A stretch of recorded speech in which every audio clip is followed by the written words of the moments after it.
আসসালামু আলাইকুম everyone. Welcome to my YouTube channel চাঁদপুরের কন্যা মায়াবতী। যে যেখান থেকে দেখছেন আশা করি ভালো আছেন। আলহামদুলিল্লাহ আমিও ভালো আছি। তো একদম গরম গরম চায়ের ভিডিও দিয়ে আজকে শুরু করে দিলাম। শীতকালে এক কাপ চা খেলে যেরকম একটা তৃপ্তি আসে, গরমকালে কেন জানি আসে না। আজকে ২-৩ দিন আগেও মনে হয়েছে যে শীত পুরা চলে আসছে, বাট আজকে ২-৩ দিন আবার এত গরম পড়তেছে। তো এই ২-৩ দিন মানে চায়ের টেস্টটা পাওয়া যায় না। তো চা খেয়ে তারপর চলে আসলাম রান্না করার জন্য। আজকে সকালবেলার জন্য খিচুড়ি রান্না করতেছি। যেহেতু অনেক বেশি গরম পড়তেছে, তার উপরে দিয়ে আমার হাসব্যান্ডের, আমার বড় মেয়ের পেটের ভিতরে একটু প্রবলেম করতেছে। তো ভাবলাম যে সকালবেলা একটু মানে পাতলা খাবার রান্না করে দেই ওদেরকে, একদম কম তেল মশলা দিয়ে।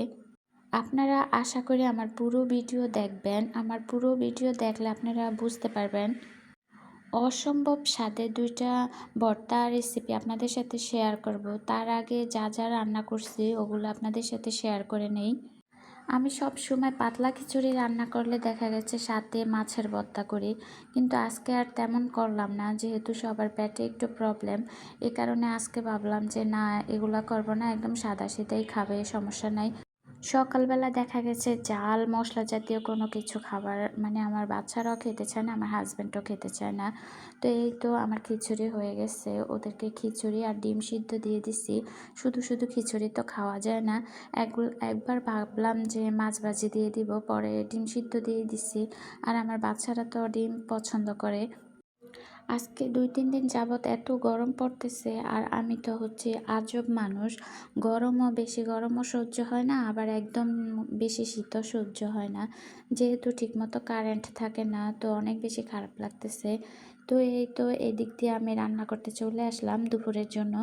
আজকে রান্না করব হচ্ছে শাপলা। তো শাপলাগুলো আগে একটু হলুদ দিয়ে ভাপ দিয়ে নিচ্ছি, কারণ শাপলা থেকে একটু কালো কালো পানি বের হয়। তো এই দিক দিয়ে আবার বাচ্চাদের জন্য পাঙ্গাস মাছ আর আমাদের জন্য ইলিশ মাছ নিছি। এখন এগুলা ভাজি করতেছি, শাপলা দিয়ে রান্না করব। তো আজকে হচ্ছে গরিবের জাতীয় মাছ পাঙ্গাস মাছ, আর বড়লোকের জাতীয় মাছ ইলিশ মাছ, দুটাই নিছি। আর রান্না করতেছি জাতীয় ফুলের সাথে। তো সেম প্রসেসে আমি রান্না করি আমার চ্যানেলে, যেহেতু আরও কয়েকবার আমি মানে এই শাপলার তরকারির রেসিপি দেওয়া আছে। ভালো করে মশলা কষিয়ে নিছি। আর বাচ্চাদের জন্য কয়েকটা আলু দিয়ে দিছি। আসলে আমার কাছে মনে হয় যে আলু যে কোনো তরকারির সাথেই যায়। আর আমি আলু মোটামুটি পছন্দ করি। তো আলুর সাথে আলুগুলো আগে ভালো করে কষায় নিচ্ছি, যেহেতু শাপলা হইতে বেশি সময় লাগবে না। আর শাপলাগুলো সিদ্ধ করা, এ কারণে মশলার সাথে আগে আলুগুলো ভালো করে কষিয়ে নিয়ে এখন শাপলাগুলো কষাইতেছি। সকালবেলাটা যেভাবে তাড়াহুড়া করে কাজ করি, তারপরে সারাদিন একটু রিল্যাক্স থাকি, বাট সকালবেলাটাই অনেক বেশি তাড়াহুড়া করতে হয়।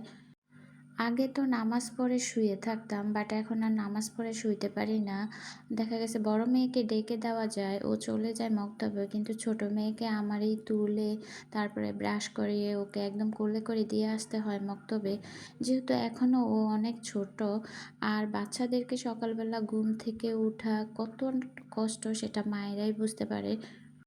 তো ওদেরকে মক্তবে দিয়ে এসে আমি আর লেট করি না, আমি চলে আসি চুলাতে রান্না করার জন্য। যেহেতু আমার বড় মেয়ে এসে আবার মানে ১ ঘন্টার মতন থাকবে, তারপর আবার চলে যাবে স্কুলে। তো এই কারণে তাড়াহুড়া করে সব কিছু করতে হয়। আর আমি যেহেতু মাটির চুলাতে রান্না করি, তো মাটির চুলা একবার দেখা গেছে যদি জ্বালানো হয়, তো যে কোনো রান্নাই শেষ করে তারপরে আবার নিভিয়ে ফেলা হয়। তো এই তো আমি চলে আসলাম ভর্তার রেসিপিতে।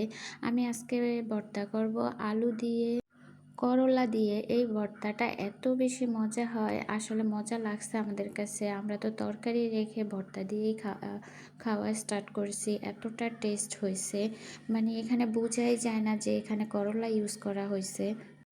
তো এই তো আলু আর করলা যখন ভাজা হয়ে গেছে, এখন ওই তেলেই একটু রসুন ভেজে নিচ্ছি। তো রসুন আসলে যে কোনো ভর্তার সাথে দিলে এই রসুনের ফ্লেভারটাই অন্যরকম ভালো লাগে। এই দিক দিয়ে আমি আবার সিম, কালো বেগুন, টমেটো, শীতকালীন সবজি ভর্তা করব, তো এগুলা দিয়ে দিচ্ছি। আসলে এই ভর্তাটা এগুলা একটু পোড়া পোড়া হইলে বেশি ভালো লাগে। তো আমি চুলার উপরে রেখে দিচ্ছি, এই যে দেখেন কেমন পোড়া পোড়া হয়ে আসছে। আমার কাছে সবচাইতে বেশি ভালো লাগছে শীতকালীন সবজির ভর্তাটা, আর আমার হাজব্যান্ডের কাছে নাকি বেশি ভালো লাগছে করলার ভর্তাটা। আমি আর আমার মেয়ে শীতকালীন ভর্তাটাই বেশি পছন্দ করছি। তো এই তো এখন ভর্তা বানানোর রেসিপিতে চলে আসলাম।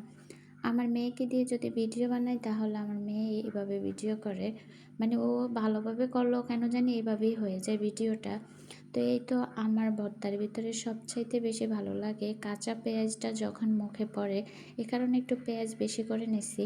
পেঁয়াজ আর শুকনা মরিচ, তারপর বিলাতি, ধনিয়া এগুলো এখন ভালো করে কষলিয়ে নিছি। সাথে কিন্তু ওই যে রসুনগুলো যে ভেজে নিছি তেলের সাথে ওগুলো দিছি। তো এগুলা ভালো করে মেখে আমি একটু পেঁয়াজ আলাদা করে সরিয়ে রাখছি, যেহেতু আমি এখানে ভর্তা 2টা করব। তো এই তো এখন এগুলা করলা আর আলুটা দিয়ে দিচ্ছি, দিয়ে ভালো করে ম্যাশ করে নিচ্ছি। আপনারা যারা যারা কখনো খাননি তারা অবশ্যই ট্রাই করে দেখতে পারেন, এত বেশি টেস্ট হয়। আজকে 2টা ভর্তাই এত বেশি মজা লাগছে, শুধু ভর্তা দিয়ে ভাত খেয়ে উঠছি, এতটা টেস্ট হয়েছে। তো এই তো আমার করলা ভর্তা হয়ে গেছে, এখন আবার আমি শীতকালীন সবজি ভর্তাটা করে নেব। পেঁয়াজ আর শুকনো মরিচ যেহেতু আমি আগে একটু সরিয়ে রাখছি, তো এখন আমি শীতকালীন সবজিগুলো দিয়ে দিচ্ছি। কালো বেগুনের উপরের খোসাটা আর টমেটোর উপরের খোসাটা আমি ফেলে দিচ্ছি। তো দিয়ে এই তো ভালো করে এখন পেঁয়াজ আর মরিচের সাথে ম্যাশ করে নিচ্ছি। তো এই তো আমার ভর্তা হয়ে গেছে। আমি শিওর এভাবে যদি আপনারা ভর্তা করেন তাহলে ভাত একটু বেশিই খাবেন। তো আজকে এ পর্যন্তই। যারা আমার ভিডিও সব সময় দেখেন আপনাদেরকে অসংখ্য ধন্যবাদ। অবশ্যই আমার ভিডিও দেখে লাইক এবং কমেন্ট করবেন। আল্লাহ হাফেজ।